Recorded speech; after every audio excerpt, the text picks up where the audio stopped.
Today is a very special day for the School of Chemistry, as it is the 100th birthday of UNSW Chemical Society. And I'd like to welcome you all, and I'm looking forward to a wonderful afternoon of chemistry and learning some history about the School of Chemistry. As part of that history, I'd like to acknowledge the Gadigal people of the Eora Nation, who are the traditional custodians of the land upon which this university is located. So this afternoon we have a tremendous lineup of speakers who will tell you all some exciting chemistry, and each of these speakers have had some very strong association with UNSW and the Chemical Society of UNSW. Amongst our guests today we have a number of descendants of H.G. Smith. He was one of the founders of the Chemical Society. In fact, he was the Vice President of the Chemical Society on the day they inaugurated it on the 2nd of August in 1913, 100 years ago. We also have 16 past presidents of the Chemical Society with us today, and a very special welcome of those presidents to Professors Ken Cavill and Stanley Livingston, who have been able to come and join us. So I'd like to welcome all of our special guests, and I'd like to welcome all of you. And I'd like to start proceedings by inviting the Dean of Science, Professor Merlin Crosley, to chair the first session.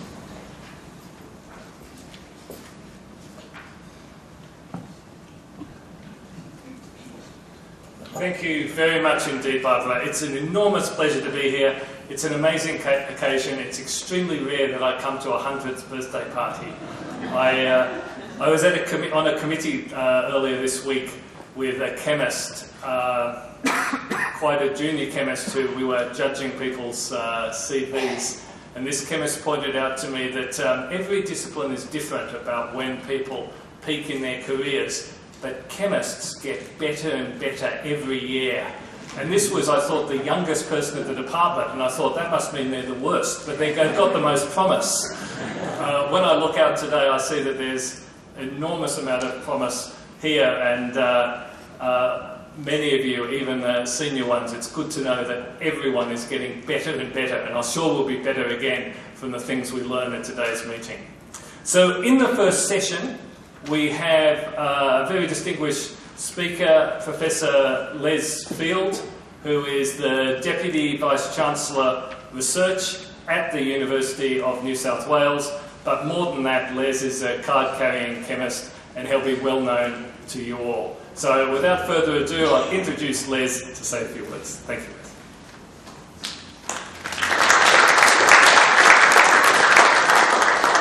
Thanks very much, Merlin, and thank you very much, Barbara. The first thing I should do is say at the outset that I'm not Fred Hilmer, who's listed in your program. Fred very much wanted to be here, but was unfortunately was called away at the last minute. So I've stepped in at least to say a few words at the beginning of this symposium, or this session this afternoon. And as Merlin said, I feel very, very much part of the group that's here today, because I still consider myself very much a card-carrying chemist, and have been for some time. Look, particularly I'd like to add my welcome to those of Merlin and Barbara, to everybody, particularly the friends and the alumni, the previous staff, the previous students who've come through the school over the years. It is terrific to see you back on the campus, and hoping to enjoy the celebration of today's 100th anniversary with you. For those of you who've not been on the campus for a while, you'll notice that there's a hell of a lot of activity going on. Firstly, the students are back this week, which makes the place alive, but secondly, you'll see that we've got so much activity in terms of cranes and buildings going on that it does give you the impression that we are a university that's going places. I always think that you can sort of judge a university by the number of cranes and bulldozers that are around the place. It's always a sign of a place going forward, although it does disrupt the place for a long time while these things are happening. But one of the things that I think will impact on us as chemists is the fact that they have started to dig the hole next to the chemistry building now for the new material sciences building. And I actually think that this will be a terrific plus for the discipline, because very much bringing together the chemistry school, the material sciences and the chemical engineering folk all in that one sort of precinct or location, just gives us a cluster of chemical science activity which will just bring the critical mass of activity on the campus up to a new level and a new height.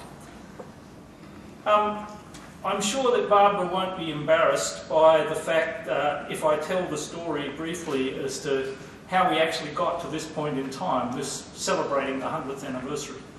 I know Barbara would like to think that, or would like you to think that she'd been counting down the years, you know, 95, 96, 97, and we'll celebrate on this particular day in 2013. But the fact of the matter is that earlier this year, I can't remember exactly when, I did get an email out of the blue from Ian Ray in Melbourne. And most of you will know Ian Ray from the fact that he does write a column in Chemistry in Australia every month. And it's a column whereby he usually picks up on an interesting chemical event, whether it's history or whether there's a recent explosion or something. And from that, he crafts an article which I find extremely engaging most months. I mean, it's terrific for him to be able to do that. And he had been going through, I guess, a bit of research, trying to research an article that he was writing on the Melbourne University Chemical Society, which he claimed was which I think is the oldest chemical society in Australia. But in that article, he was trying to look at other chemical societies, and he wrote to me out of the blue saying, the University of New South Wales Chemical Society is almost as old as the Melbourne Chemical Society. Are you going to celebrate its 100th anniversary?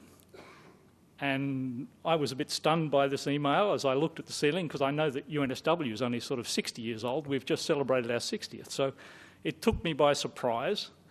And then I contacted Barbara and said, Barbara, are we going to celebrate the 100th anniversary of the Chemical Society? And I'm sure Barbara did the same thing. She sort of looked at the ceiling and said, 100th anniversary query? And I'm sure that she then activated the people who actually know how things work around this place in terms of the history of things like the Chemical Society.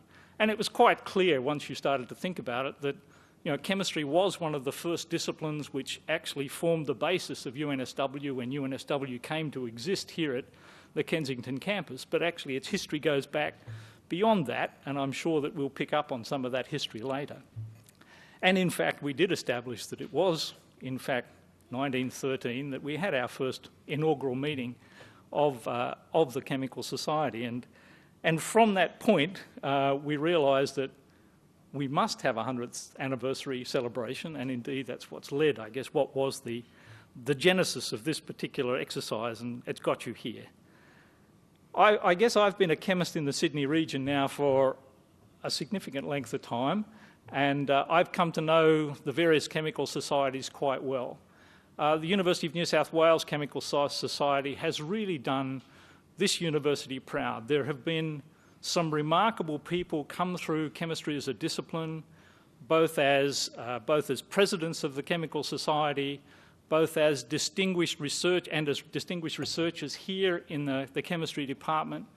There have been some characters, I know, who've come through the school over the years, and this has actually been one of the focal points for lecturers, for speakers, for visitors to come through this particular school, and really has put the University of New South Wales and chemistry at the University of New South Wales on the map.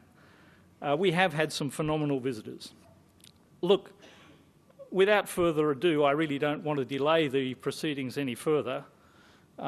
Let me personally, and very much on behalf of the University of New South Wales, wish the Society a very happy birthday, and may she go on to bigger and better things. I think at this point in time, we will officially cut the cake, and that will start the proceedings for this afternoon.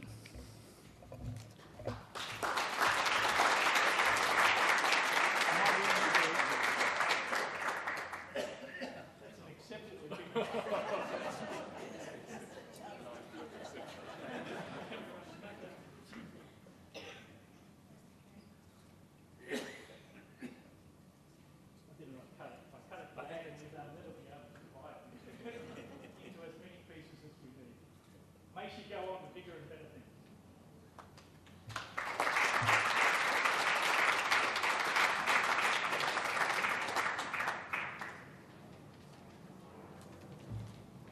That's rather good. It's like the sword and the stone now. We'll see if anyone can pull it out later in the event.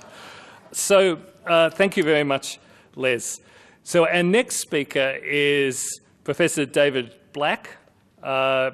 David will be known to many of you. He was appointed to UNSW in 1983 as a professor of organic, or the professor of organic chemistry, and he succeeded Ken Cavell, who is also here today and will also be known well to many of you. He's been a key player in the School of Chemistry here and also in the Chemistry Society. And I've been told that David wasn't at the first meeting of the Chemistry Society, presumably because he was receiving an award, because he has been receiving awards regularly and long may it last. So David's going to tell us a bit of the history of the Society, which I think is a fascinating thing. At UNSW, we mostly look forward, but this is an excellent time to look back. So thank you, David.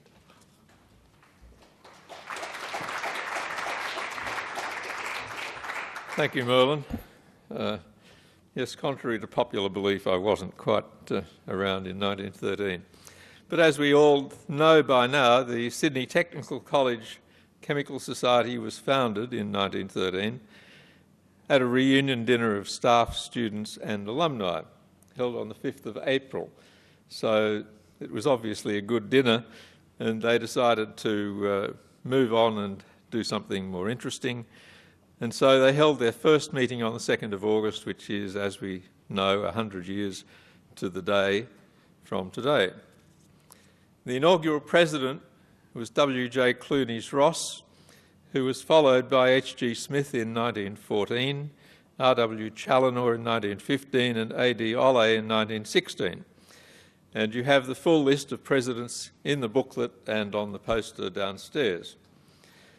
The two of these four presidents, Smith and Olle, have their names associated with awards of the Royal Australian Chemical Institute. The H.G. Smith Memorial Medal is the RACI's preeminent research award, based on the previous 10 years of published research. And the Olle Prize is for the most significant published work of the previous year. And it's great to have family of the famous H.G. Smith here today. I hope I can catch up with you. So the history of the Chemical Society as it developed through institutional changes from the Sydney Technical College, first to the New South Wales Institute of Technology in 1949, and then to the University of New South Wales in 1958, mirrors those institutional changes, but it also mirrors the development of society at the time. It's quite fascinating to read the extremely polite, formal responses to invitations to attend meetings. And some of these responses relate to the First World War, sorry, but I'm off fighting the enemy, and so on. And there are snippets of these things in the posters downstairs, so make sure you have a look at all of these and see the essence of that history. It took 19 years before the first female member was elected in 1932, and that was Miss Phyllis Marnie. That's actually much better than the Swiss, who took many more years than that to give women the vote. So it's not such a totally disastrous statistic. However, in any history, the most interesting aspect, to my mind, is the personalities involved. And what I'd like to do is just draw together some comments on some of these people, relevant people. I'd like to focus particularly on the series of named lectures that the UNSW Chemical Society promotes. This would have to be the most impressive array of named lectures of any chemistry school or department in Australia. At least 110 distinguished chemists have been presented through these series. If we look at the list of Chemical Society presidents, we find R.E. Jeffrey, 1929, whose bequest funds the Jeffrey Lectures. Then we find S.J. Angel, 1956, and he was actually the co-founder of the Andrews Lectures with Andrew Ungar. Then D.P. Mellor, 1957 and 1968, who is honoured by the Mellor lectures. G.W.K. Cavell, 1959, both the benefactor of the Cavell lectures and also certainly honoured by them. You will immediately notice the two are missing. One is Theo Howard, who endowed the Howard lectures, and the other is Frank Dwyer, who is honoured by the Dwyer lectures. As our centenary gathering today is paying special attention to Dwyer in seeking to build up the fund for the Dwyer lectures, I'd like to devote most of my remaining few minutes to the man who was one of the most brilliant chemists Australia ever produced. I personally think the most, but that's very subjective. Frank Dwyer was a University of Sydney undergraduate and gained a master's degree in 1933, supervised by David Mellor. He was then appointed head teacher of inorganic chemistry at the Sydney Technical College. He figures prominently in RACI history. In 1937, he was secretary of the Analytical and General Chemistry Group, and he was also a lecturer during that year. There's some evidence. I'm sure he lectured in other years too, but we have some archival material about that. He was awarded a DSc in 1946 and appointed as senior lecturer at the University of Sydney. And then later on in 1958 was appointed to the Australian National University as reader in biological inorganic chemistry, which was followed by personal chair in 1960 and fellowship of the Australian Academy of Science in 1961. I should perhaps say for Professor Stoops' information, maybe he knows this, but Frank Dwyer was hired by Northwestern University, but it was the McCarthy era and they refused to let him in. I think he was a rampant left-wing character, certainly a character. And so he left Sydney University to go to Northwestern, but when they sent him back again, he didn't have a job at Sydney, and so the ANU constructed this biological inorganic research unit specially for him, and that's when he went to the ANU. He was also the second Murphy lecturer in 1958. But Dwyer was a legendary figure and an outstanding experimentalist, and I've told some of you this story before, which is quite true, but some of you may not have heard it. While not lecturing to undergraduates like me, because I was there at that time, he could always be seen working at the bench in his office laboratory.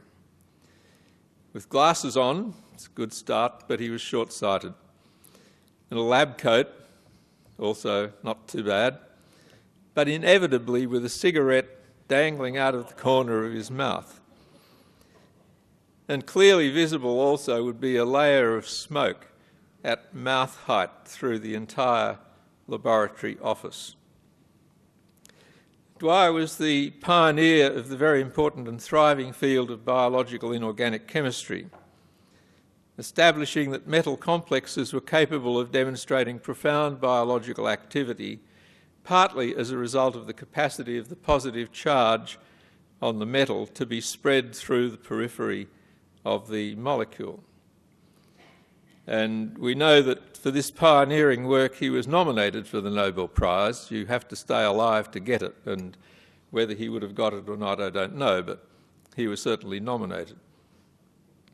In his latter years at the University of Sydney, Dwyer worked on the coordination chemistry of a range of transition metals, including osmium. And although many of his new compounds, all of them were analytically pure, all the ones he published were analytically pure, within the required limits of accuracy, Dwyer was concerned that the analyses of his osmium complexes were always systematically out and in the same direction and by the same amount. With breathtaking confidence and self-belief, he decided that the reported atomic weight of osmium was incorrect. And at that time, one of his small group of researchers was a retiree, J.W. Hogarth, which brings us back to the Chemical Society. Hogarth was a former head teacher of industrial chemistry at the Sydney Technical College, and he had joined our chemical society in 1915. So Dwyer asked Hogarth to repeat the measurement of the atomic weight of osmium, which he did, and thereby did indeed correct a faulty value.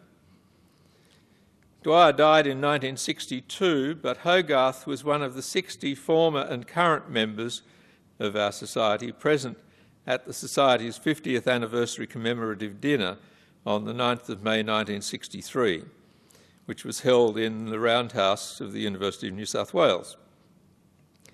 One of the speakers at this dinner was A.R. Penfold, a former director of the Museum of Applied Arts and Sciences, and who was a foundation member of the Society and its first honorary secretary. Also, he was president in 1923. But he was also the inaugural speaker at the inaugural meeting of the Society 100 years ago. Another speaker at the dinner was J.P. Baxter, the Vice-Chancellor of the University of New South Wales, who was also the patron of the Society. And as we move now to the next 100 years, I think we can take some cues from the past and perhaps start by installing the current Vice-Chancellor, or his more than adequate deputy, to fill the position as current patron, but that's not my decision. We have to organise that. In any case, we have a very fine heritage on which to build. Thank you.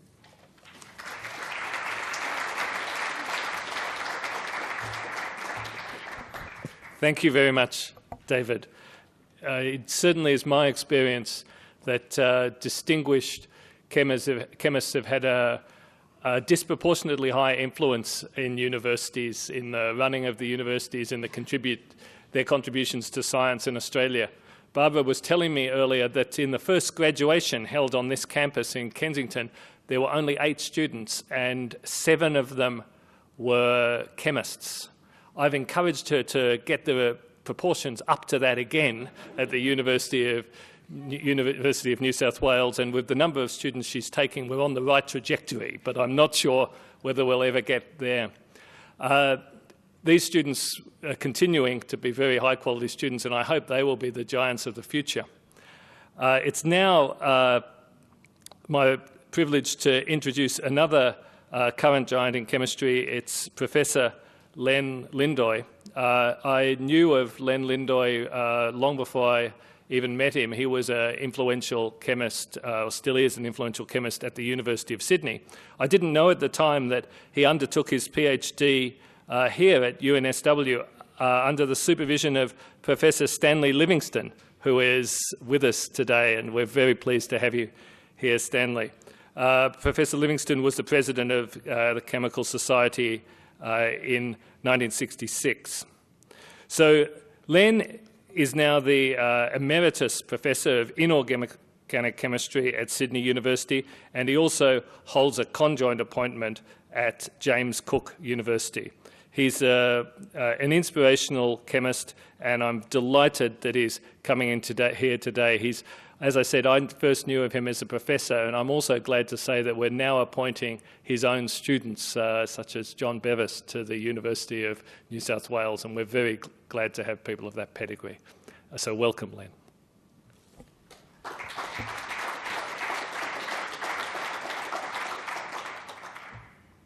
Well, thank you indeed for those very kind introduction, and it's really a privilege and an honour to be here. I do feel that very much. I want to start by just saying a few words about my history here and the influence of the university on me. I started as a part-time student in 1955.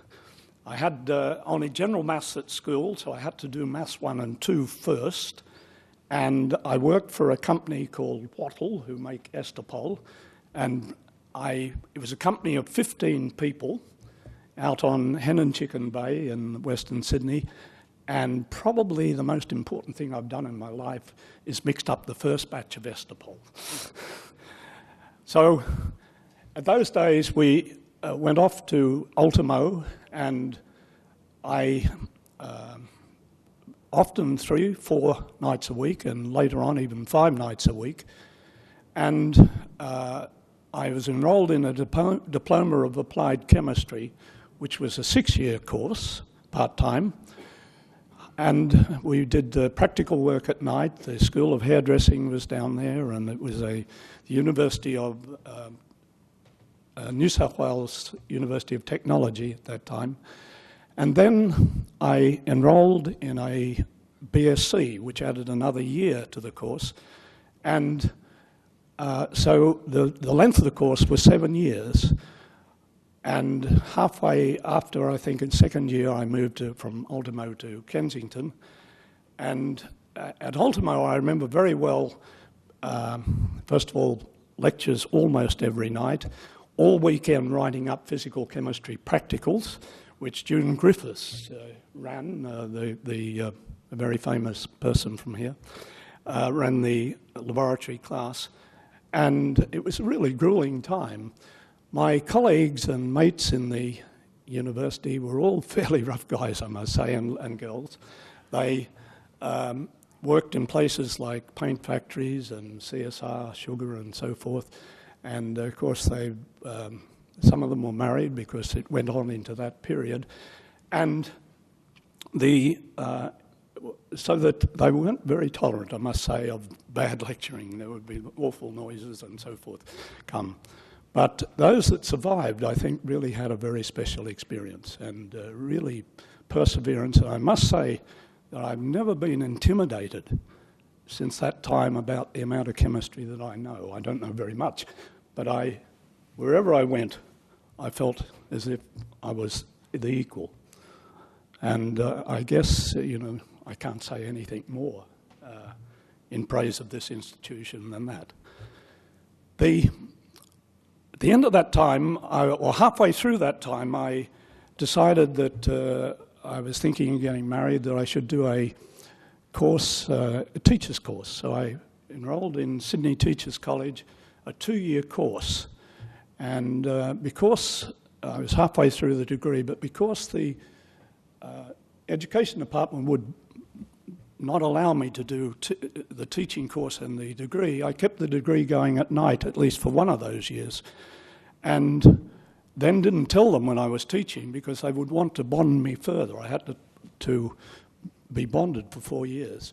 So at the end of getting a degree, and it coincided with the end of the 4-year bond of teaching. I taught at Sir Joseph Banks High School in Revesby, which was quite an interesting experience.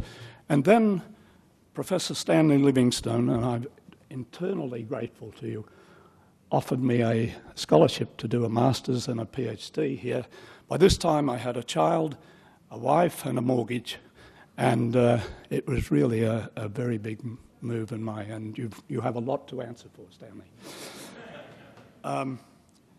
Stan was a great supervisor. He taught me several things, but 2 of them, one was to make compounds, and I still enjoy doing that, and the second one was to write reasonably decent English.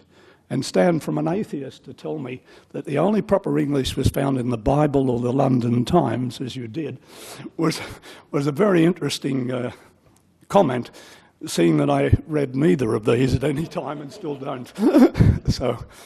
But I then did a PhD and then a postdoc in America and still continue to work today. I'm retired for 6 years, but I still am really full-time in research. I want now to show just some of the things we've been doing. I have had over the years 2 or 3 strands of chemistry, some of them applied, some of them pure, and I thought you just may be interested in the sort of looking at some of the things we do in the pure side. And these relate, Stanley, to the things you taught me about making compounds and characterizing them. If we look at the building of anything, and particularly, say, ancient buildings, there are 2 things which you can say, or 3 things maybe. One is that the buildings, if you think of the pyramids when they were built 6,000 or 7,000 years ago, beginning to be built. There were certainly motivations, it's love or fear of a god, or for a monument or some, but also there were two other things always that are part of the human psyche. One is that we as a species like a challenge, and we like to be creative. And if you go through history, you can see that that's continued to the cathedrals in the Middle Ages and even to the Opera House in modern times. So if we think of building big structures that way, those same traits apply to building molecular structures. And it is an exciting business for those that, well, I found it that way all my life. And we've been involved in supramolecular chemistry, as it's called, using simple molecules and metal ions as building blocks to assemble different shapes. And you might say, well, what's the reason for that? The reason, in my case, is to learn how to do it, to learn the rules. Not for any use. The use comes later. You know, the difference, as I've said before, I think in my view, the difference between pure research and applied research is only time. And if you can do this, you know, we have assemblies of metals and organic molecules in us, enzymes and hemoglobin and so forth. All of those obey the rules of chemistry. So if they obey the rules of chemistry, it's possible for us to do as well synthetically. There's nothing special. But to do that, you've got to learn the simple rules and how to do this. And that's really what we do. If I take some classical ligand types, diketones, been known almost since Alfred Werner's time, 100 years ago.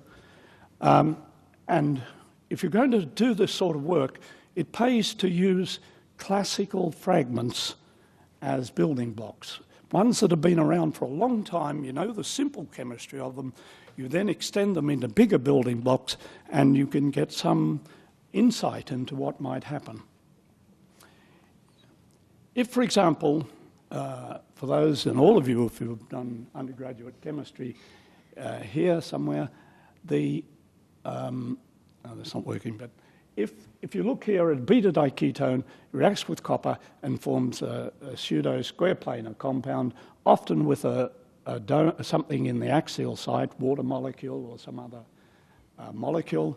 If you react that with copper, then it will tend to form this.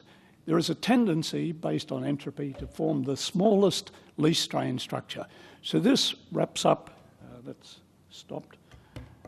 This wraps up to form the copper in a square planar environment in this way. So that is the smallest, least strained eddy. So you form a capsule. So you've made just extending the center part here is just a flexible holding together of the beta diketone fragments. So you've assembled a capsule which you can destroy by changing the pH, making it more acidic. The beta diketone protonates, falls apart, and perhaps you can use that in some sort of solvent extraction manner to trap things inside and maybe separate things. If we move on, if we now join the beta diketones in these ways, in a rigid way, so that those molecules are all sp2 hybridized carbons, so fairly planar and only moderately flexible, then you can use these building blocks, the information in those, to produce different shapes. If we take the one on the left-hand side, if you react it with copper, it forms the square planar entity. It puts a solvent molecule on an axial site, and you form a platform. If you react that with pyridine, the pyridines go in axial sites, and you form 5 coordinate species. If you react it with a difunctional entity, you can build a sort of like a turnstile. If you build those in solid state, the hydrogen on here interlock almost. So if they were rotating, it's just like a gearbox or a turnstile. So now you see we're just learning how to build bigger structures using metals, the information in the metal, that is the copper wants to be square planar, but we can add in the axial sites, and the information in the organic molecules that you've designed. If you go further, you sometimes find that the smallest least strain structure isn't formed. And that's because there are many, many influences, thermodynamic influences, and so on. Sometimes, instead of forming the dimer with the bridge, you get a polymer of this sort. And really we can't predict exactly when that's going to happen. We have some clues. And for example, if we take this one, we get that particular polymer. And this one, we get the polymer, but we get a mixture of crystals. We get the polymer and we get this. And here we have the polymer, and here we have the dimer. The yellow one is the dimer turned sideways. So it can't make up its mind. So it does both. Not only does both, but it makes this infinite chain with little rings around it all the way, called a catenane. So you see, now you say, well, we couldn't predict that, but we could see that it was somewhere between doing either the dimer or the polymer. This one does both. And once you get the result, then in hindsight you can start to postulate why that occurs. If we take this one now we've gone to the 1,3 derivative here. So, I'm sorry, this is the same ligand. What if we act with, instead of a square planar metal ion, we react it with a octahedral metal ion with the 3 positive charge, so that it will form a neutral compound. So the ion is ion 3+, 3- is 1 from each beta diketone. Now you can generate, just like that, a helix. So another shape, and a triple helix. And again, using information in the metal, using information in the semi-rigid ligand, these two come together, in this case, to form the smallest least strain structure. Can we make a triangle? Well, if we use this one, now the beta diketones are orientated, when it's drawn in that way, at 60 degrees, and react it with copper. We get our square planar copper. Maybe we can make a triangle. Well, you can, and there it is. Can we now build on that, as we did with the other platform, and build something like this, a sort of a tower? So we've got the triangle. We're going to join the coppers by a joining entity, and you can do it with DAPCO. So this is now an infinite polymer with a hole through the middle. There's a solvent in it, but you can drive that out. And they're looking down through the thing. So you see, you can build up scaffolds and the like. Oops. Can we build a bigger triangle? And we've now added another phenylene ring here, because there's, maybe you can, who knows where you can stop. Yes, you can. And that makes this cavity then very much bigger, twice the size of the small one. If we react that with this strange hexamethylene tetramine, it only coordinates to the coppers via 3 of these, but the idea was we've made something with a big hole in the triangle. Now we join those together in an infinite array at odd angles, so there will be lots and lots of space between them, and perhaps make a very porous material that can be used to absorb things. And if you do that, you in fact do get something that once you drive the solvent out, 56% of the crystal is empty space. And then you can absorb things in it. We tried it as an absorbent for hydrogen, for the hydrogen cars. It turned out to be a fairly moderate uptake of hydrogen, nothing to write home about. So it's not as good as we hoped it would be. If we now take an octahedral trivalent 3+ metal ion with this one at 60 degrees orientation, what are we going to get? You should all be ahead of me now, but because you've got to put a metal down in this corner, another one of these coming off here, and another one coming up here. The smallest structure is a tetrahedron. Isn't that amazing? I mean, you just add the metal, you add the ligand, and the smaller structure assembles into a tetrahedron. You have a beer while it's happening, and it's bright red crystals. Now, you know, it took from the evolution of Homo sapiens sapiens to now, it took, before they started building permanent buildings, it took maybe 60 or 70,000 years. Chemistry as a science, and I call it a science only since atomic theory was discovered, so it's only 200 years old. It's 200 years on, we're building mini pyramids at molecular level. You see, and we know how to do it. We can repeat that. Can we build bigger ones? Yes, we can. There it is there.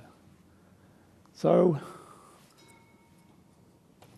if we just compare the big one with the small one, again, the volume inside increases enormously just through putting an extra methylene in the joining bit here between the beta diketones. So you can see, I think, that we're in kindergarten, but we're learning how to do these things. Let me just show you now before I finish, and I'll be only 2 or 3 minutes, and I think I'm all right because I started a bit late. Let me show you some structures now. I don't want to say anything much about them. All of these are crystal structures. We've used extension of those things with beta diketones like this and triketones. Here you can put a copper there, for example, a copper there, and you can put something else here if you want to. So we've extended this chemistry. I just want to show you the sort of beautiful things you can produce. And, you know, Stan, you're responsible for me loving this sort of stuff. If you add copper to the one with pyridine in the middle here, this is a triketone, you get copper, copper, you can put a lanthanide iodine in here, copper, copper. Big, big platform. If you change the 2 coppers on the ends, which you can do because this environment is different to that one, you can put a nickel, a copper, a lanthanum, a copper, and a nickel. I mean, just exotica. No particular use yet, but we know how to make them. If we join them together, we get sort of like a diffraction grating. And for those that know about pi-pi interaction, the stacking here is directly in line, and if you look really hard, you can see there's a small repulsion there. There's just a slight bulbing, and I don't think that's been seen before. If you... Here's one for the audience. What will that give with copper? It's going to put 1 copper here, 1 copper here, 1 copper here, 1 copper here, another one of these on the other side. I think you give up. We haven't got enough time to wait. It gives 3 boomerangs. So here's the square plane of copper. Here you see with a copper with 4 oxygens around it, copper with 4 oxygens around, square planar, square planar, square planar. And you can actually add things to the axial sites in those. So finally, you can also make the mixed one with nickel, copper in this way. And they have interesting magnetic properties. That's the crystal structure. Finally, in the last couple of slides, this is something that we've done about 2.5 to 3 years ago. If you now add some flexibility, and this is the last one, to the beta diketone, so this is a flexible bit. Now, once you put the flexible bit in, you've got many more degrees of freedom, so you open up the choices for the to what will form. Initially, we isolated a red compound, which, which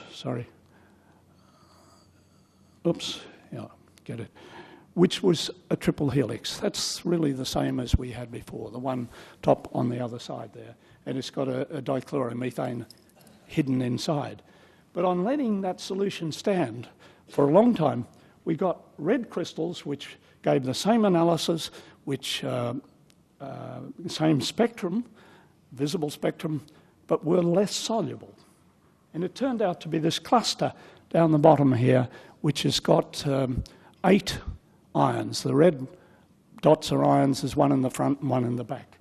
And what's its structure? Well, first of all, look at how it packs, which I think is quite beautiful. You see T-cert, UNSW written in the middle of that. And then these are the individual ones packing. And finally, what is the structure of these individual ones? It's given here on this side, but look, it has this absolutely unique motif. Here are ions here and here. It interlocks. If you take a rugby ball and you think of 3 strands going back like that, the strands interlocked. One under the other, one under the other. The student who did this postdoc, Feng Li, said, what are we going to call it? We need a name before we get it. So he went into the literature, he went into art books, graphic arts, mathematics, knot theory, and no one, as far as we could find, had named that or described. And then we found, through a very strange way, that a mathematician in Japan, I think in 1946, published that design in a mathematics paper in Japanese, which had been buried, and he called it, and he suggested to someone else, and the name came up from that we called it a universal 3-ravel. So then we had a name, so we could go to Nature and publish it, and it was published as the first universal 3-ravel. 1 minute more. The outcome of this was that somewhere in Karlsruhe, the Museum of Modern Art 2 years ago sent me an email, said, would you come and talk to a meeting, the first international meeting on molecular aesthetics. And I said, fine. They sent me the airfare, and off I went, not knowing. I thought, well, I'll follow everyone else. And they said it's a mixture of artists, musicians, scientists. And off I went, full of, because anyone asked me to do anything, I do it. And I arrived there, and then they said, I arrived there on Thursday. They said, oh, Friday night you start. You're the first speaker, and it's open to the public. And the Minister for Baden-Baden is opening, and would you say some nice things about him funding this, which I did, but of course I had nobody to copy. So I stood there and they streamed this, it's on the web in a very professional way, and I gave my out talk, and then there was a movie on DNA after it for the general public as well. And the museum curator, director, who had been from Austria, from Vienna, the curator there, said, we'd like to build a statue of this. Do you mind? I said, no, I don't mind. So there's this thing. I don't know where they're building the statue. I haven't really gone back to them. But you can see it's a very unusual shape. So art, science, creativity all come together. And if you look, it's also a mirror image of one another. It's chiral objects, so it's a mirror image. So it's really, you see, these are the things that make, I think, life exciting. And for me, anyway, and certainly for my students. And I want to thank you very much for that. Thank you.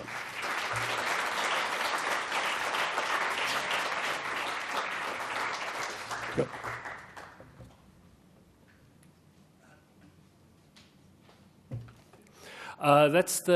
This is the end of this session. I'll just finish, this will be the last you'll hear from me. I just want to finish by thanking Niraj Sharma for all his work with the Chemical Society and for organising this event, and Barbara Messerle and the other people that have been involved. You can see how much effort's gone into it, and almost everything I see that's done by chemists is done properly, and it's fantastic to see that and to take part. We'll have afternoon tea now. We've gone for a nice long afternoon tea, which will go for until 4:30. One of the reforms at the university is make afternoon teas longer, so people get to talk to each other, to collaborate, think of ideas, so until about 4:30. And then we'll be back with Barbara introducing Les to introduce the finale, Professor Sam Stoop from Chicago. So we'll see you at 4:30. Thank you.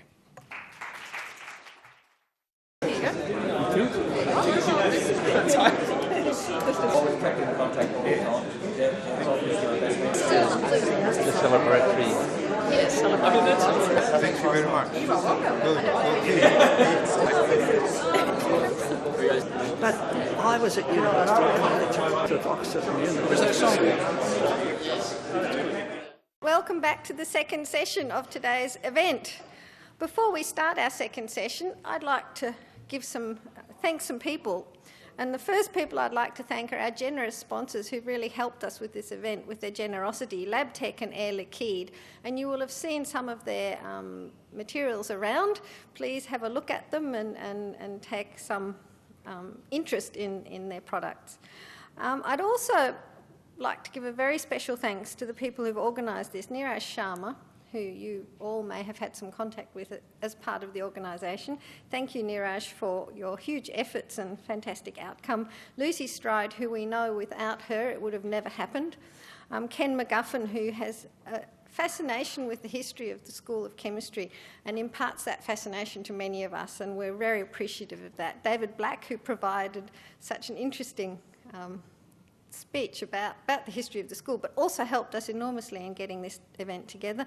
Graham Ball, Justin Gooding, and all those other people who supported us in getting the event together this afternoon. So I just thought I'd provide those thanks before we start the second session this afternoon. We now have Les Field, who's going to be chairman for the second session. Thank you.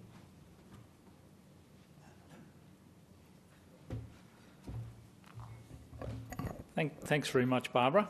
And it is my great privilege to chair this second session for this afternoon. And our speaker this afternoon is Professor Sam Stoop from Northwestern University in Chicago.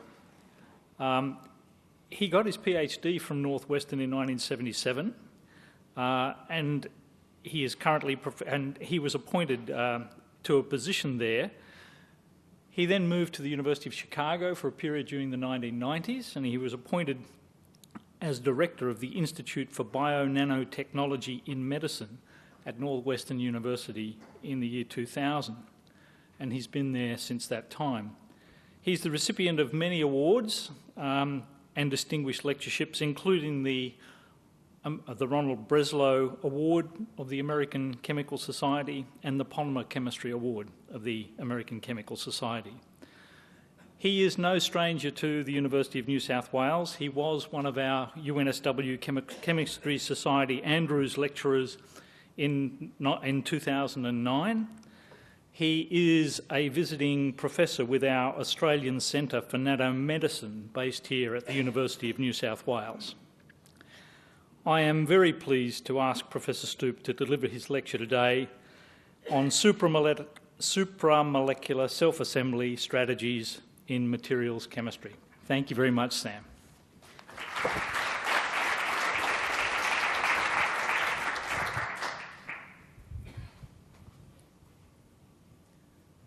Thank you, Les, for your kind introduction. I was thinking that, anytime there is a celebration like the one today about chemistry, there's always so much to be proud of, because chemistry is both beautiful and it's useful. And this is always very clear in all of these events. So anyway, I think that one of the things that I enjoy most about chemistry connects to some of the comments in the beautiful lecture by Professor Lindoy, and about the need of chemists to be creative. And of course, we all know that chemistry is practiced not just by creative people, but by interesting people, or shall we say, colorful people. So never a dull moment. I am extremely pleased to be here with you today and have the opportunity to give this lecture. I have had the privilege of spending the last 2 weeks here in UNSW in the Center for Nanomedicine, and has been a great time. And of course, I also had a fantastic time back in 2009 when I came here to give the Andrews lectures. So what I'm going to talk about today is about materials chemistry, and just as Professor Lindoy described, the beautiful structures of chemistry, the supramolecular structures of chemistry, well, in my lecture, I'm going to take that perhaps a little bit further into the field of materials, because materials, which are extraordinarily useful to society in every single field, push chemistry outside its comfort zone. And so and the strategies that have been of interest to me in the past 2 decades or so have been the use of self-assembly and supramolecular chemistry to create platforms in materials. So before we get on with the technical details, I think it's useful to remind everybody what we mean by self-assembly. And so we should not forget that what this field does, which is a fascinating strategy, is to think about design components. And this is where the chemistry is so critical, because they have to be design components, and they need to spontaneously order into something functional. So it's not about making a crystal that's beautiful, it's about making a functional structure. And of course, the key is that there should be very little intervention from humans and from machines, if possible. That's the spirit of the field. And everybody knows that this is a strategy that is completely 100% biomimetic, because that's what biology does to create its functional structures. And the process occurs at any scale. It could be nanometers, and this, of course, has been the focus of self-assembly in supramolecular chemistry for a while. But it could also involve the formation of structures at a macroscopic level. And I think that it's clear by now, so that where are we in this field within the context of chemistry, is that we know we can design some simple structures that we can attempt to build in. Because it would not be fair to say that we know how to. We just attempt, and we know much more now than we did 20 years ago. And so we can, for example, create simple structures and use non-covalent bonds primarily to build them. You know, the usual things like hydrogen bonding, pi stacking, metal-ligand interactions, electrostatic forces. Also things that are not so well understood, that are much more complex, like hydrophobic forces and steric repulsive forces. You know, so all of these things that's a suite of interactions that we use currently to build structures by self-assembly. But the horizons of the field are actually much more complex, and this is what people that are now in their 20s are going to be doing probably for the next few decades or for the next century.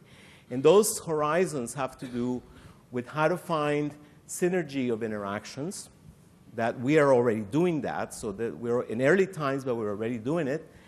How to integrate molecular interactions and external forces. This is where, you know, chemistry starts to be pushed out of comfort. Dynamic self-assembly that dissipates energy constantly, so it's not a static self-assembly. And hierarchical structures, because some of the most interesting functions in biological systems come from hierarchical structures, where you have order parameters at different length scales.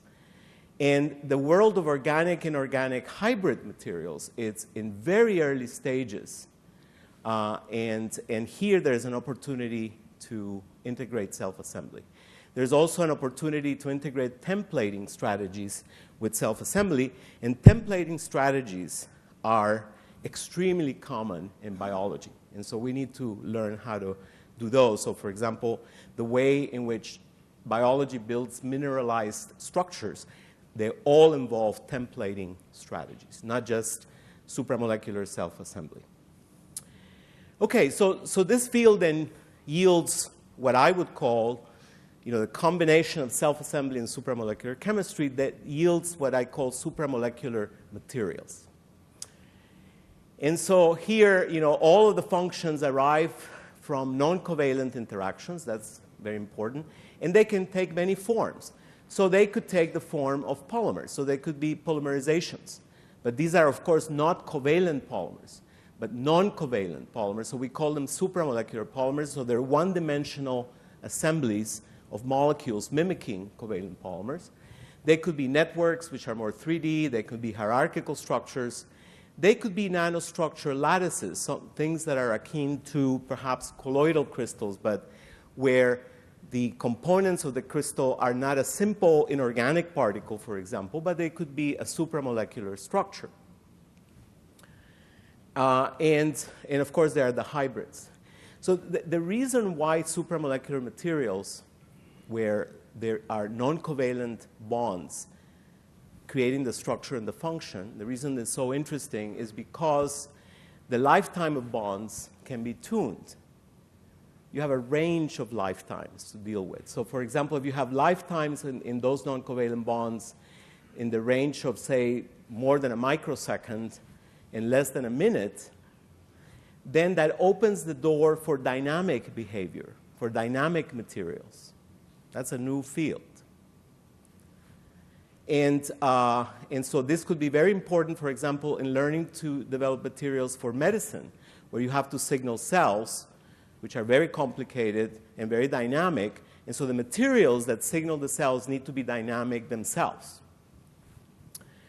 And one of the, it's definitely in the management of light and charge is also interesting to have non-covalent dynamic bonds, because you could stop charge flow and then reinstate charge flow. You can do so many things. I think in catalysis, we're going to see lots of new things when we think about supramolecular materials. So it's not just the catalyst that's designed, but there'll be a catalytic system in which there are non-covalent forces organizing the catalyst, perhaps integrating different catalysts, and there will be lots of interesting things coming from that. So in biodegradation and drug delivery, which are currently very important fields of in nanomedicine and biomaterials, biodegradation and drug delivery in supramolecular materials, as opposed to just inorganic materials or conventional polymers, brings new regimes for biodegradation and delivery. So, and in fact, in the one-dimensional structures that we call supramolecular polymers, there's also the possibility of self-healing. You know, just think about that. If the bond is not irreversibly formed, then a fracture occurs and the bond can reform because they have finite lifetimes. So that you could have self-healing behaviors and also very interesting new ways of processing materials, because you could take a very robust solid at high temperature and destroy all those non-covalent interactions, and suddenly the robust solid becomes a liquid. If you take a covalent polymer solid and you heat it up, you get an amazingly viscous material that it's hard to process and recycle, right? Because the covalent bond survives the melting. But if it's supramolecular, you go from a solid to a low viscosity liquid. So it is also, of course, interesting that we can play with both order and dynamics, integrating the two, and think about all kinds of self-assembled nanostructures. So there is a very interesting opportunity here to both combine things that are dynamic, and at the same time they can be highly ordered. And then at times they could lose the order and then recapture it again.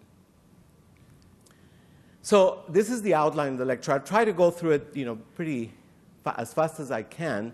But I thought, since this was an anniversary of 100 years, so I thought, well, maybe what I should do is also give my lecture in a little bit of in my own historical context. And so I decided to do it that way. And so I will first illustrate for you what I call nanostructure lattices, which was the subject of our very first paper in this field in 1997.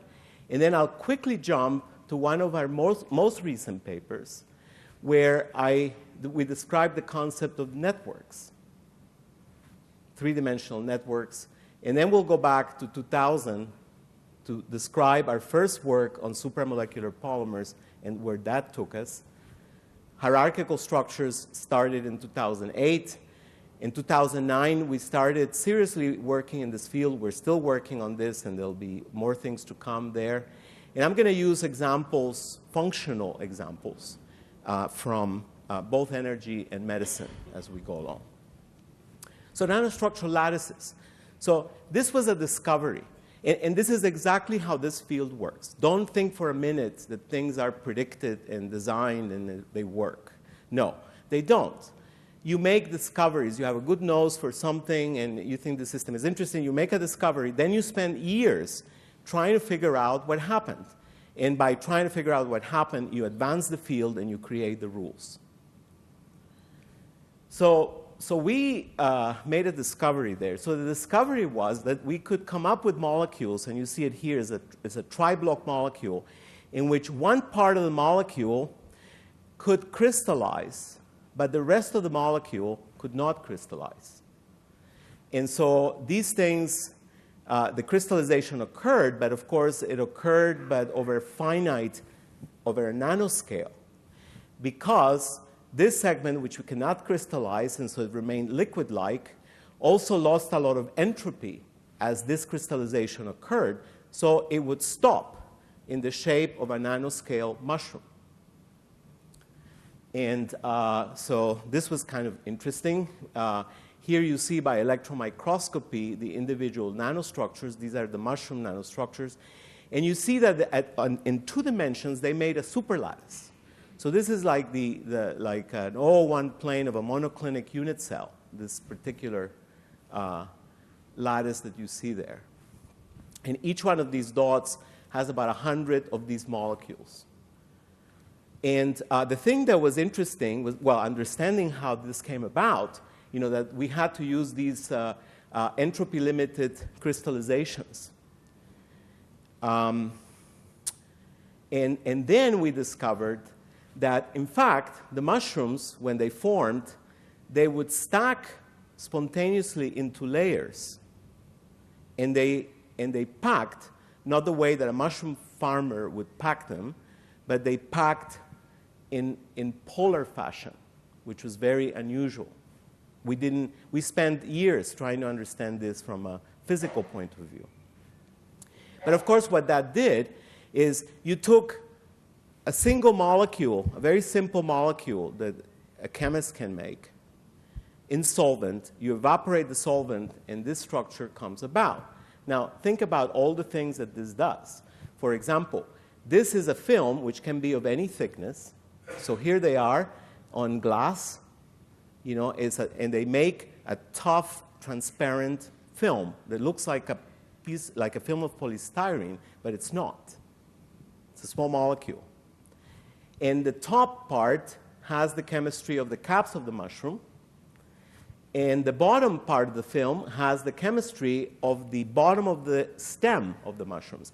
That happens to be hydrophilic, and the cap happens to be hydrophobic. So you see all these films here. Here's one film, and if I flip this film and interrogate it with water, measuring contact angle, you see that this surface is hydrophilic, and this surface is hydrophobic. So we're just flipping them. So the molecule makes a film that looks like a piece of Scotch tape because it's a sticky side and a non-sticky side. And there are lots of technologies that you can build around this. In fact, because this is polar at the macroscopic scale, the film, we demonstrated in this paper that the film was piezoelectric. So if you push on this top film, you get an electrical signal. This is what got us really excited about self-assembly and supramolecular chemistry. And so, anyway, we studied this a lot. I won't belabor on this particular slide, but I'll just say that these are energy curves, and D over J is a physical parameter that basically describes the structure of the molecules. This green curve is, for the first time, lower than the red and the blue. And so that means that when you have individual nanostructures like the mushrooms, it's the first time that you can energetically stabilize a polar phase, which is the one that has all the function. And otherwise, the red and the blue, which are not polar, they win. And so they don't have the functions. So this, this was an interesting exercise for us to really understand this at a basic level. So that was the beginning. So last year, we moved forward from 1997 to 2012. So last year, we reported on a supramolecular system that forms a 3D network. So these are not lattices, supramolecular nanostructures forming lattices. These are molecules making networks. And the molecules are simple. I mean, here is a slide of how simple they are. So they are electron acceptors, and they are electron donors. So that means that we observe charge transfer. When these two molecules come together, there is a process of charge transfer. We made molecules that had hydrogen bond donors and acceptors, substituting the electron acceptor core and the electron donor core. That's what we did. And so here is what we found. So we found, I will just advance, that the function we discovered with them was a very useful function of ferroelectricity. So ferroelectricity is an extremely important function. It connects to memory storage, acoustic sensing, and people will, I'm sure, will keep discovering ways of using ferroelectricity. But the materials that are traditionally ferroelectric are these two, the barium titanate on the inorganic side, on the polymer side, polyvinylidene fluoride. All of these have lots of challenges and problems. The world still needs, for example, in memory storage, in this age of information, we need much easier and cheaper memories. In fact, we waste a lot of energy in volatile memories, and this is going to become a real issue. It becomes also an energy issue. So we need new ideas in ferroelectricity. Here it is. So there are some numbers here that apply to the US on what I just said. But so why could these molecules produce ferroelectricity? Well, we did not invent this concept, but we knew about it in the literature. It was suggested, but I just want you to note the dates here. This is pretty recent stuff. These are not old ideas. And so there was this discovery of these two molecules, the tetrathiafulvalene, which you recognize, and this chlorinated quinone structure. And so, and the bromanyl also with TTF does the same thing. So these were reported to be ferroelectric, but they were ferroelectric at less than 51 degrees Kelvin and less than 53 degrees Kelvin. So that makes them useless because they're cryogenic ferroelectrics. But why are they ferroelectric? Well, because if you succeed in making a mixed stack of these molecules, which is already very difficult, nobody knows how to predict whether you're going to get a mixed stack or not. Maybe you'll get all reds and all blues. So if you succeed to get this mixed stack, then the process of charge transfer breaks symmetry here and creates a dipole. Right? That's pretty clear. And so if this has macroscopic order on a macroscopic scale, there is a polarization axis macroscopically, and then that sets it in, that makes it a ferroelectric potentially, so because when we apply a field, we can reverse the direction. And so note the process here is beautiful. It's a mixed stack. And so the molecules, they decide, depending on the external field, that they will share electrons with the molecule in front when the field is going one way, or with the molecule behind them when the field is going the other way. And so tiny movements in space, dynamic changes, would reverse the polarization and create an authentic ferroelectric material. So what happened here is we discovered the first example of room temperature ferroelectrics based on these molecules. This was our paper last year. And this is the crystal structure. We discovered this phenomenon with molecules such as the one that you see here. So this pyromellitic diimide, which is substituted with ethylene glycol arms, which, of course, you'll see immediately that these have hydrogen bond donors and acceptors. And the electron donor molecules, this was the accepted, the electron donor molecule was, for example, these naphthalene derivatives, but we also did pyrene in other structures.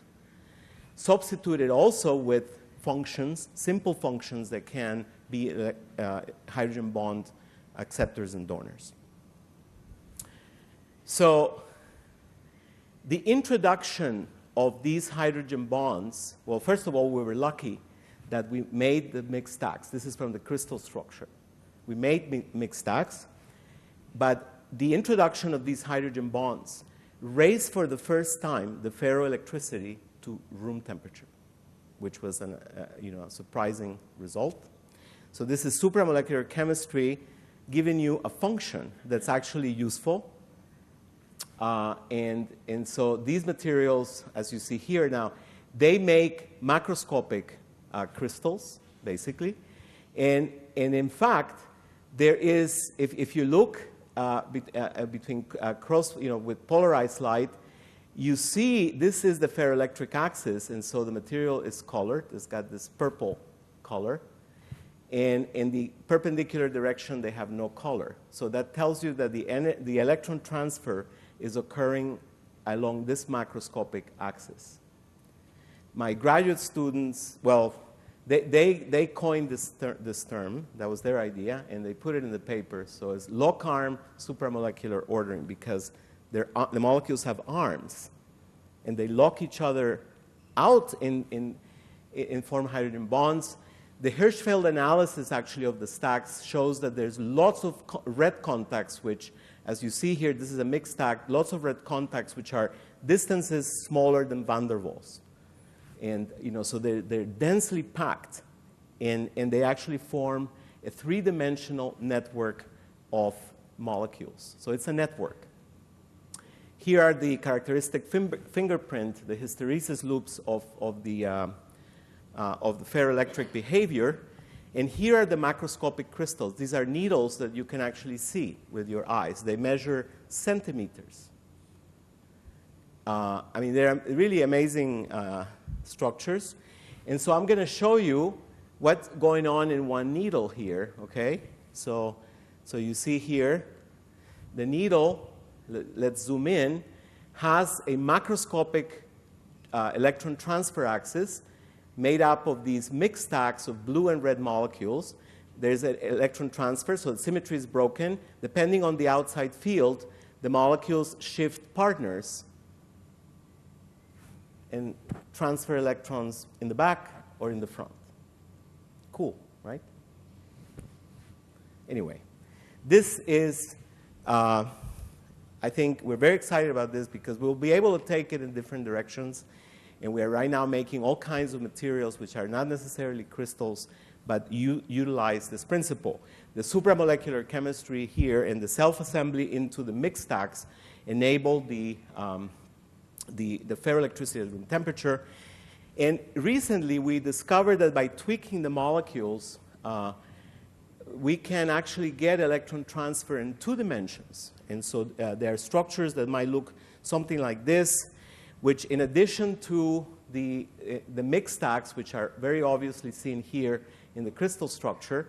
So you'll see when this thing settles down, you see the main mixed stack axis where you get electron transfer right here going into the board. But there is also electron transfer this way. So it's electron transfer in 2D. And so there is basically a edge-to-face contact between donors and acceptors that also induces electron transfer. This has really interesting consequences. These are now not needles anymore because there's a 2-dimensional symmetry in the supramolecular chemistry. And so they make sheet-like crystals, as they should, because they're 2-dimensional. They're no longer needles. And if you put them between cross-polars and you rotate, they change color. So they're pleochroic. And there are many things that are like geological minerals that are pleochroic and other organic molecules. But what is interesting, though, is that these guys, when you rotate them between cross-polars, they never extinct. So there is electron transfer going on. And as you rotate and change the angle of the light with respect to the molecular structure, you get different wavelengths, and so they change colors. If you take one of these and just shatter it, then you'll see this.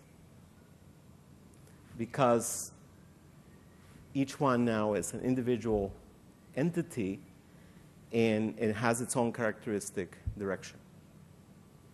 So this is the 2D equivalent, 2D electron transfer, and we already found that some of these are also ferroelectric. Okay, supramolecular polymers. These are one-dimensional, so assemblies. This field has preoccupied me for now 13 years, and I think it's a very important area because you can, in some cases, recreate the things that polymers do, but now in a different context, much more interesting and useful. In another way, you can make new structures that are not like polymers, which have a lot of internal order. They're self-assembled supramolecular polymers. These are one-dimensional. This was the first example. So we reported it in 2001 in a JACS paper. Here was the molecule. And it formed these ribbons, which are just a few nanometers in width, and they explore space over many, many hundreds of nanometers to microns. So they're truly one-dimensional, and so that's why they're called polymers, because of their one-dimensional nature. We showed in this paper in 2004 that we could make electronically conductive forms here with thiophene chemistry incorporated there. And we could make insulating structures as well. We've made devices and so on. And more recently, though, we have started to design supramolecular polymers that are interesting for photovoltaics, for energy functions.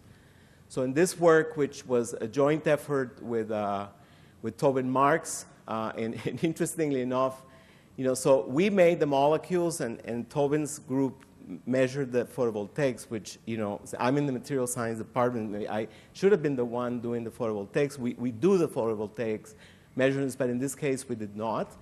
And so these guys here, these are rectangular monomers, and so they are designed to interact with each other mostly by pi-pi stacking.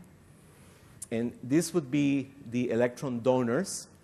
These pyrrole moieties here, those are important because of absorption of visible light. And then, of course, these conjugated fused ring systems, like this benzodithiophene or the naphthalene equivalent, are very, very useful as conjugated systems that donate electrons easily when mixed with electron acceptors, so they could make solar cells. And so actually we made what was in 2011, these numbers of photovoltaic efficiency were actually among the highest for small molecule photovoltaics. So polymers tend to be about, depending on who you ask or who does the experiment. So you see in the literature a polymer that they say it's 7, and then you do it in your lab and you get 3. Okay, so let's understand that. But in small molecules, the efficiencies have been like much less than 1%. I mean, very, very small. But small molecules are very attractive because they would be very easy to purify, and they would be more predictable, more reproducible. So you just make a molecule, and then you could have very, very reproducible structures and recyclable structures. So scalability is an issue. So these were pretty decent. And these molecules, so they just pi-pi stack, and you mix them with electron acceptors, and they make sort of associations, supramolecular associations of these donors, and they have very high, relatively high photovoltaic efficiency. We have moved also beyond that and explore other designs. So one of our favorites is this hairpin design, where we use these cyclohexyl bis amides. So talk about synergy of interactions. So our idea here was to use hydrogen bonding here to see if the hydrogen bonding here at the head of this hairpin molecule would help promote the pi-pi stacking in this sextithiophene moieties, which are, of course, the donor. And what we were, so they make these wired structures which have these groove shapes. So, and the reason we thought of the groove shapes is because we thought that thinking like in biology, that this field needs supramolecular configurations where the electron acceptor, which is typically a fullerene molecule, would fit into a space made by a supramolecular association of the hairpins. So you have these group wires. And so we've been finding that relative to the linear analogs, these have higher photovoltaic efficiency. So we are currently very active in this field. And so I just want to show you here, one of the things that emerges from this is that in self-assembly in supramolecular chemistry, we're going to see mechanisms, just like we saw mechanisms in chemistry, in synthetic chemistry. In self-assembly, there is mechanism too. And it matters how you do the reactions, quote, the supramolecular reactions, in which order you do them. So here is a very good example. So here is our hairpin molecule. You already know the motif of the hydrogen bonds. These ones contain pyrrole chemistry, and of course the shrubbery for solubility, alkyl shrubbery, as we call it. And so they can be soluble. So these are the hairpin molecules. And so if you mix these hairpins, which should do hydrogen bonding and pi-pi stacking, if you mix them with PCBM, which is a fullerene, you just take molecule 1, molecule 2, mix, and then try to make a device, you get a horrible, horrible result. 0.0014% efficiency in this case. So you go to route 2, in which now you do a different step, and so you first assemble the one-dimensional grooved wire. You assemble it under specific conditions, and then you bring it in contact with the electron acceptor. And when you do that, then the devices are 0.53. So there is a 300-fold improvement in efficiency by doing two different pathways. So this is mechanistic self-assembly. And in fact, we have found that, so if you make a device with this molecule, as opposed to the hairpin, which we believe is able to interact better at this interface with the electron acceptor, the devices are roughly about 54% more efficient in the linear versus the hairpin. So there's a lot of possibilities for design of structures and optimizing function. So the other, I think, just to sort of finish up with my comments about photovoltaics, this is sort of the vision that we have. And we put this in an article that I wrote last year with my colleagues Bert Meyer in the Netherlands and Takuzo Aida at the University of Tokyo. We wrote this review, sort of providing some a vision about functional supramolecular polymers, which is the name of this field. And our vision is sort of like this. So, there are molecules that Takuzo, in fact, Aida has made, which self-assemble into supramolecular nanotubes. He has demonstrated that you can put electron donor and acceptor chemistries in those tubes. And so what this field needs down the road in terms of self-assembly in supramolecular chemistry is something like this. A molecule which has everything in it, has donor, acceptor, and a surface. And the molecule interacts with the surface in such a way that all the tubes grow perpendicular to the surface in one direction. And so now that will give you the high efficiency. So that's the vision. But it all starts with one simple molecule. And so this is for energy. For medicine, we have been really interested in making one-dimensional structures in which one small molecule makes this cylindrical nanostructure. And this nanostructure, which is built from a peptide-based molecule, is one that is designed to display signals to cells. So here's a cell surface interacting with receptors. And so we have been working on this, and this has been the subject of my lectures here at the Nanomedicine Center this week and last week. So we make these supramolecular polymers that self-assemble, and they interact with cells in the extracellular space. They interact with receptors, and they make something happen. So the first paper was the 2001 paper.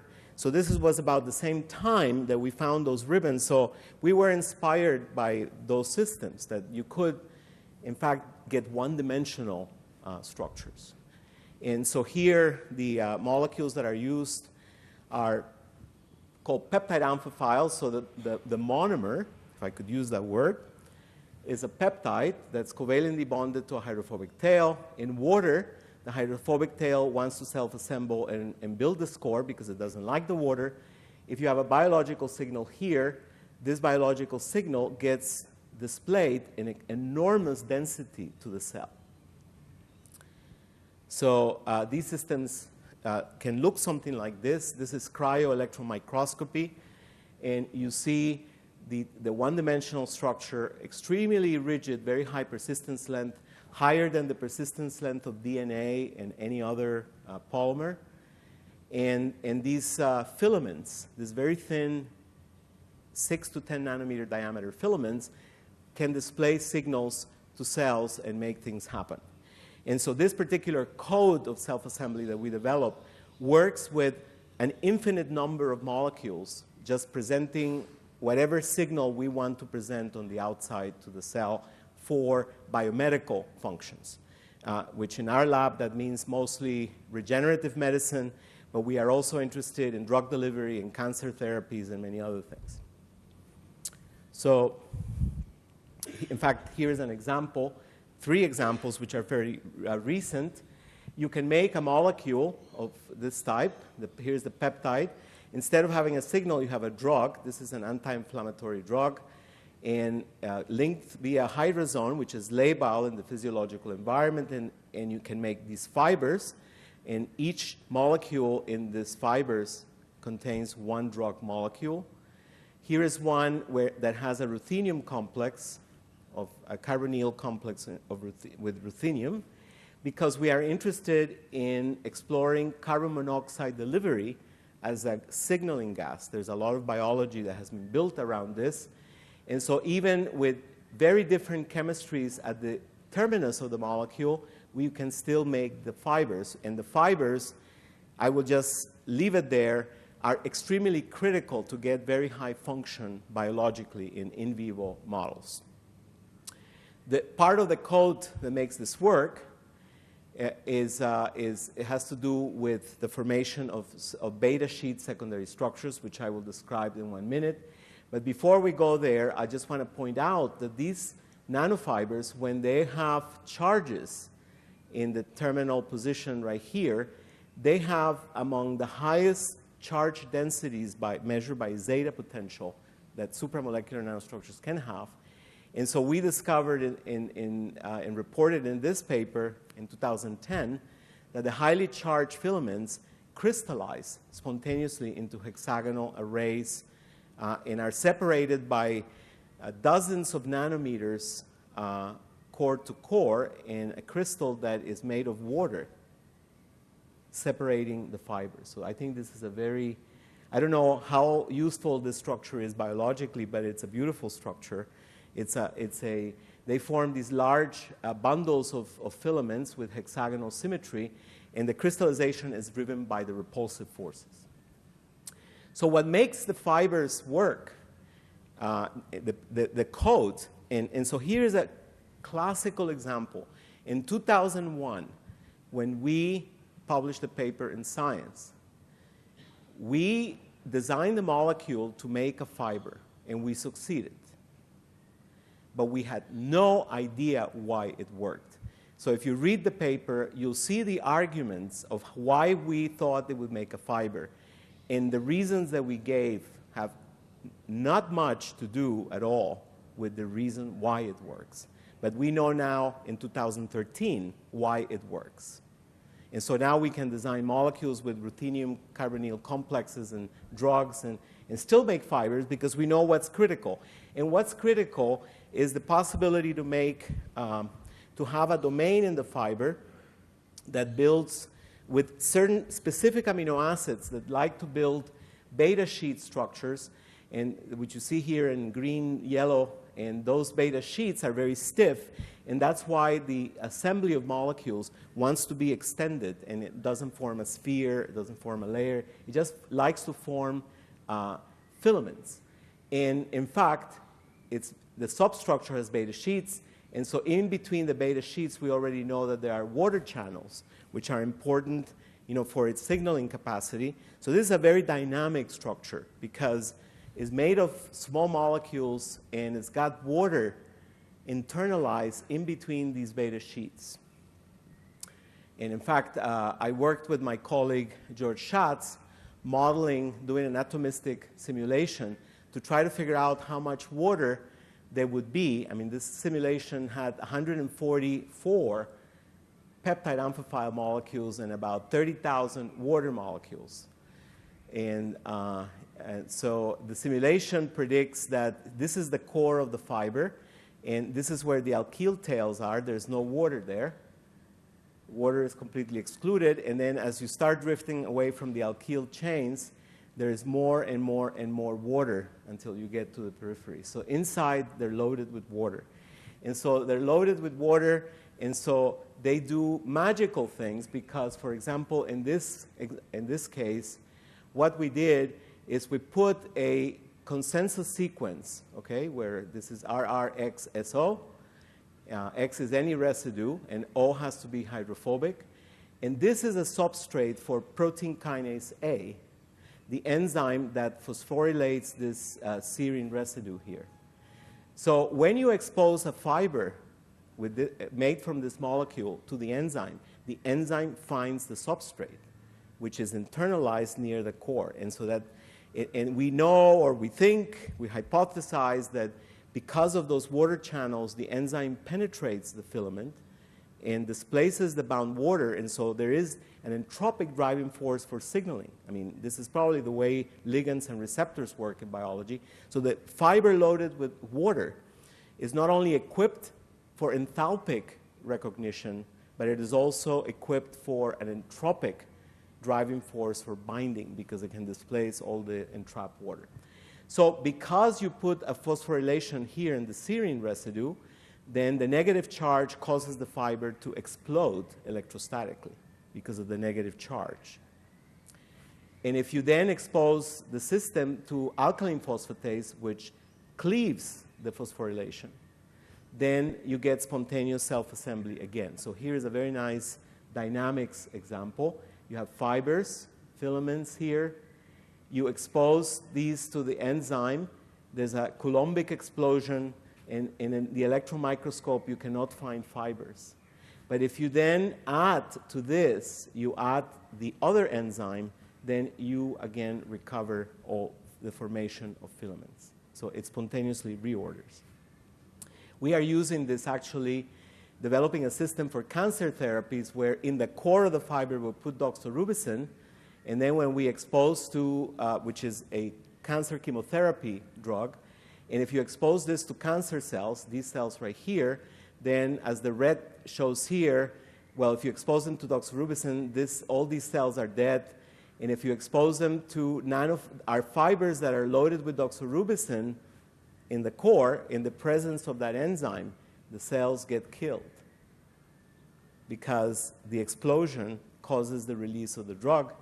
And that doesn't happen with normal cells. And it works here because these kinases are overexpressed in cancer cells. So there's lots of ideas that one can derive from them. So here is just basically a very brief recap here on different ways in which these fibers can signal cells. So here are the receptors. And so the yellow signals are perpendicular to the long axis of the fiber. So they display with high precision the signal, and they can make things happen. Or they can bind proteins by design, where we co-assemble long molecules with short molecules, bind proteins, and then use the proteins to signal. So there's many different configurations that we can use. One of the landmarks for us in terms of finding relevance, and function was this discovery in this paper where we found that neural stem cells became neurons, and this was the first example of this.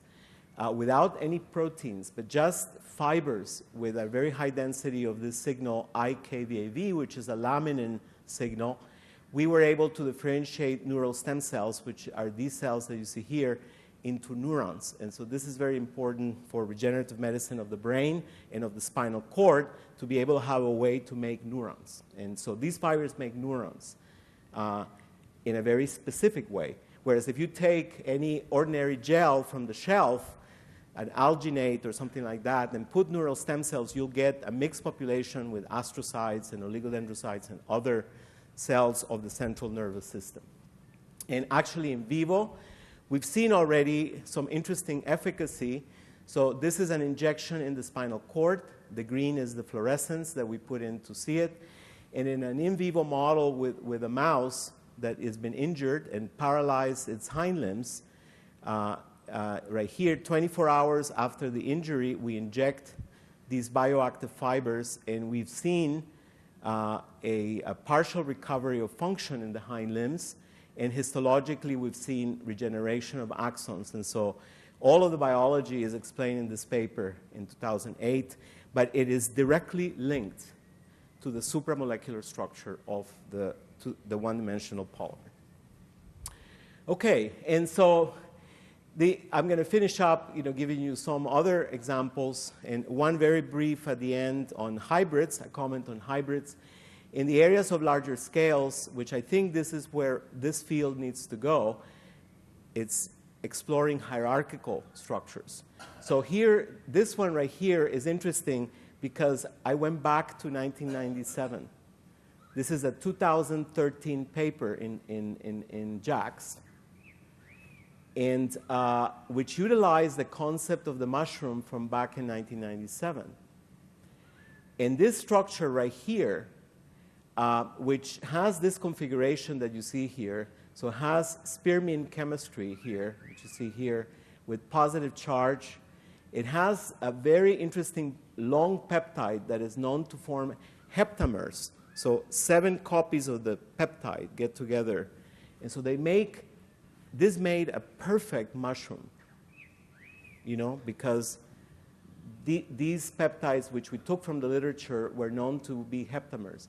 And then we used pegylation here, very high molecular weight pegylation right there, so that we could make the mushroom with its liquid cap. So what this yielded was the first biomimetic example of how a tobacco mosaic virus grows, right, or how it's formed. So if you take DNA, which is negatively charged, double-stranded, and you expose it to these pre-assembled structures, you template a virus-like particle. And this had never been done before. The reason why this was never done is because even we wanted to get after this target, and the first thing we thought, well, let's make molecules that have positive charge here, and let's stick them to the DNA, and I should be able to make something that has the exact same length. So far, all my descriptions of 1D yield, of course, polydispersed filaments in length. They're uniform in diameter, but they're polydispersed in length.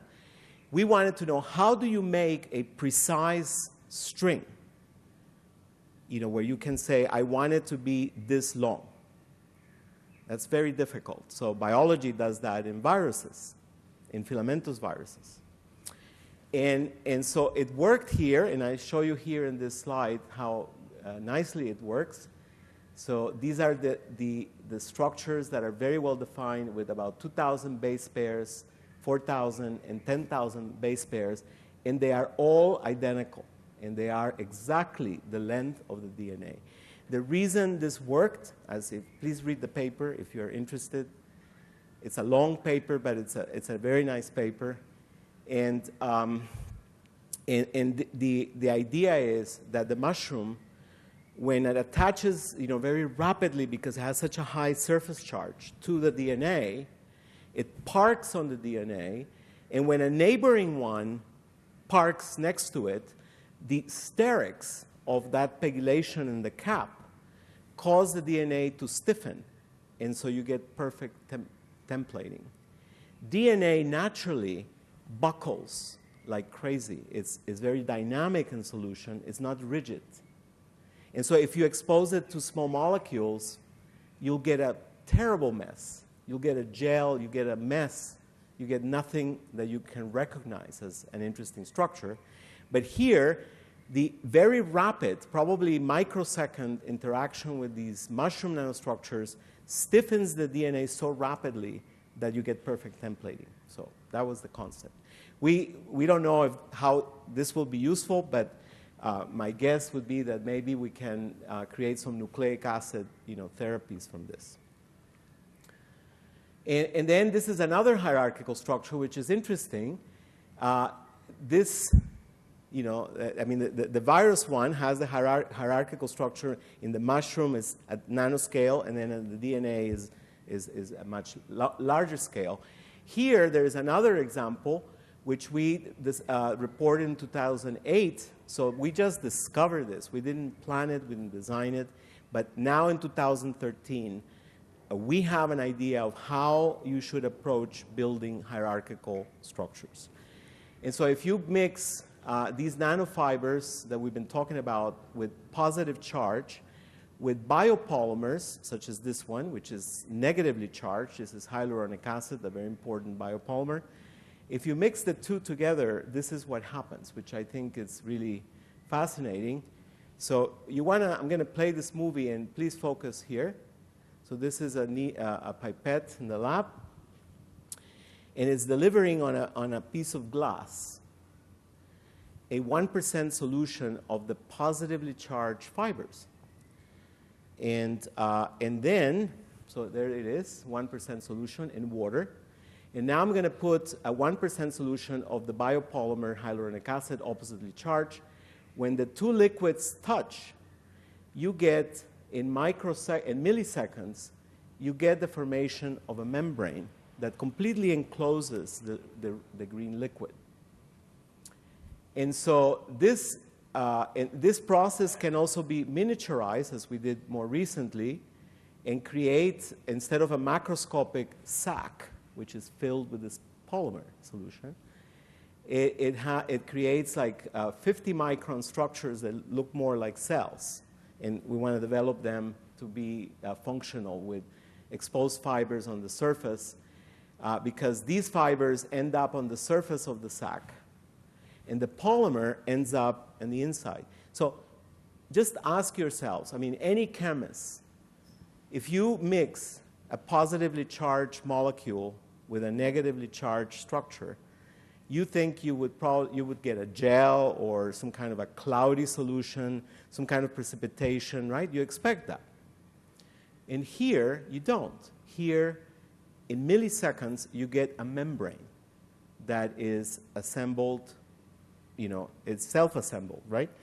And the structure, the reason you do is illustrated by this Monte Carlo simulation, which we are about to publish. So here is the liquid 1, and here is liquid 2. One is, let's say, the polymer. The other one is the positively charged nanostructures. If these two, because of their nature, and in this case, the very high charge density of the filament, have a very strong interaction, like 8 kT, very, very strong, then the simulation shows that you get a membrane here, and you basically make it impossible for these two, for yellow and blue, to intermix, because the membrane is so stable as a result of a strong interaction. If the interaction is 4 kT, the Monte Carlo simulation shows that you get mixing, which is what you would ordinarily get. So you get that instead of that. And the result is that when you get the membrane, then you get these nanofibers which basically block the fusion, and then osmotic pressure pulls the polymer out of the liquid, of the polymer compartment, and you start getting in time, over minutes and days, the growth of filaments that are perpendicular to the diffusion barrier that prevented mixing. So this is a hierarchical structure. And we are, and so you see here these filaments, which are basically nanofibers interacting with a polymer. And the reason they are vertical is because the osmotic pressure is pulling the polymer and stretching it, and then when the positively charged nanostructures latch onto it, it makes it rigid, and then they are just vertical structures. These are really fascinating membranes. They have, this paper is impressed, and they have all kinds of properties. They transport proteins and so on.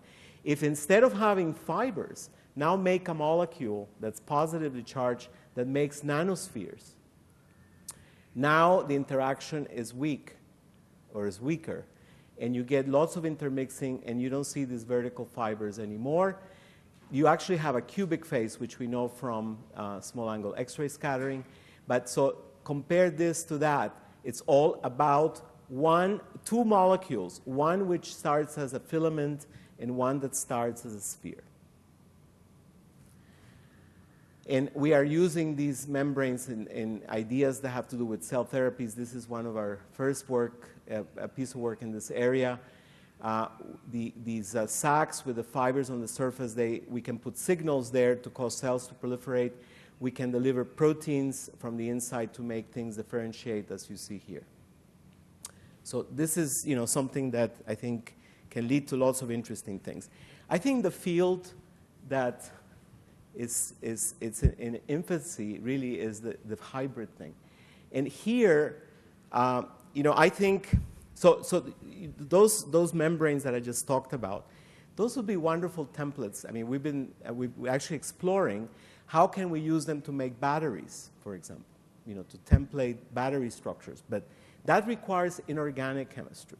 So here is, what is needed in this field also is to import inorganic chemistry into this field, because in the world of hybrids, is something that could be very valuable. I'll tell you, the hybrid structure, that the first one that we really seriously thought about and are very interested in is this one, which initially we thought this is good for photovoltaics, but I think now, it's still good for photovoltaics because you can make nanoscale inorganic N-type semiconductors spaced by supramolecular domains that are P-type. So you could make a photovoltaic. But I think this is actually also interesting for capacitors and batteries and things of that sort. And so here is the structure. This was our first paper in this field. And so you do some electrodeposition. So here's the beaker. In the spirit of self-assembly, you have a beaker, you have ITO because we wanted to grow something like a photovoltaic cell. And so very simple chemistry to harvest zinc ions and increase the pH in solution so that we can get zinc ions in solution. And then we just dump these molecules here, which are P-type semiconductors. And they have carboxyl groups here by design because we want them to interact with zinc. And so when you put all of this together and apply a potential, you get the growth of this structure, which has nanoscale, just a few, like 1 or 2 nanometers of initially zinc hydroxide, spaced by supramolecular organic material right here, about 3-4 nanometers.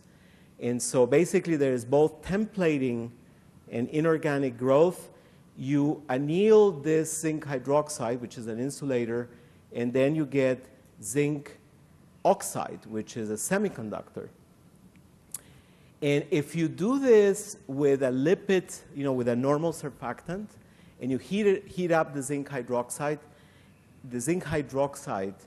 turns into a ball of zinc oxide, and you lose all the lamellar nanoscale structure that you get in this case. What causes the system to preserve that nanoscale lamellar structure is, in fact, the pi-pi stacking of the P-type organic molecule. So the very strong interactions among the P-type, the thiophene molecules, stabilize the zinc hydroxide lamellae as they convert into zinc oxide at 150 degrees centigrade. So this was a very interesting synergy that we found. And actually, in terms of function, they have photoconductive gains, these materials, that are comparable to amorphous silicon. So they are really interesting materials. So they're nanoscale structures with organic and inorganic semiconductors. I think there is an infinite number of ideas that could be developed, could be launched, using concepts in self-assembly, supramolecular chemistry, and inorganic chemistry. Okay, so I think I've taken enough time and don't want to keep on going. And so I have to thank my students and my postdocs, for their work. I have a wonderful team that I work with, and they really are.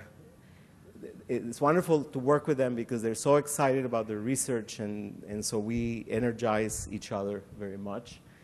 And the money comes from, from our agencies like the National Institute of Health for the nanomedicine things and the more energy things from DOE and NSF and DARPA and so on.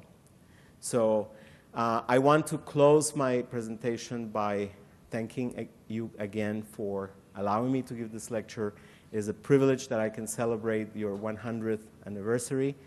It's been extraordinary for me to be in this beautiful country with great people the last 2 weeks, and look forward to seeing you again soon. Thank you.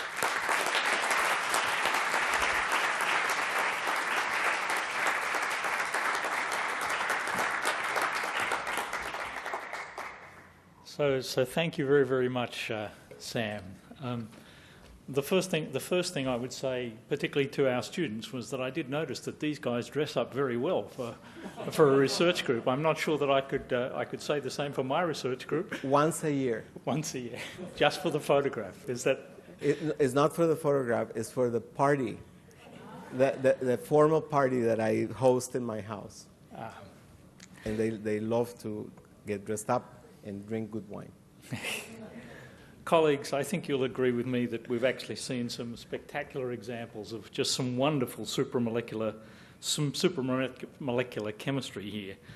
I know that these are phenomenal molecules and really beautiful molecules. I think, building on what Len Lindoy started earlier in the day, there is an element of artistry that you can appreciate. People may think I'm a little bit weird. My kids would think I'm weird by the degree of appreciation that I have for the beauty that's actually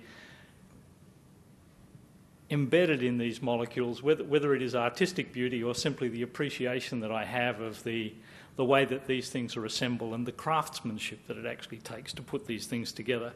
But I think they are phenomenally beautiful molecules. I was particularly taken, I think, by the spectacular example that you gave of what I consider to be successful science, which, after you understand the way that it actually works, has remarkable applications or potential applications. And I think you made the comment that for many of these things you really still don't know where it might be useful, but you can actually see just from an understanding point of view how understanding the principles by which these things come together, these things will help you put new materials together which will have terrific applications in the future. I noticed on I think it was when you had your second slide up, you made the comment that we make a discovery and then we often spend years trying to figure out what was happening or how it happened. There are many lecturers who would stand up here and say, well, we designed this, and of course we knew exactly what we were doing, and we managed to. I've done this many a time myself in explaining the results that we've got. But I think admitting this thing is actually a spectacular example of really understanding or taking the time to understand what's going on. One of the things that I do with my hat on as a Deputy Vice-Chancellor at the moment is trying to convince some of our bean counters in Canberra that you can't actually measure or predict impact. You don't actually set about to cure cancer with this particular molecule or make this particular material. Quite often the biggest impact comes from the understanding that you have of something you were trying to do something completely different. And I think you've just enacted that example of how to try and convince people that understanding the fundamental things really is one of the core disciplines that I think we as chemists all share. Look, on behalf of the University of New South Wales Chemical Society, on behalf of the University of New South Wales, let me thank you very, very much for this spectacular lecture that you've delivered here on our 100th anniversary and helping us share this particular occasion. Thank you again.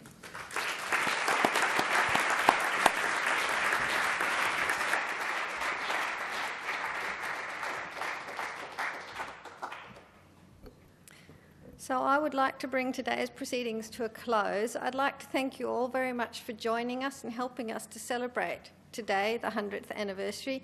It's been really a tremendous occasion, and I hope you've all enjoyed meeting up with each other and seeing some spectacular chemistry, a whole range of different and beautiful chemistry. So thank you very much, and I'd like to just leave you all with one thought. What will they be doing 100 years from now?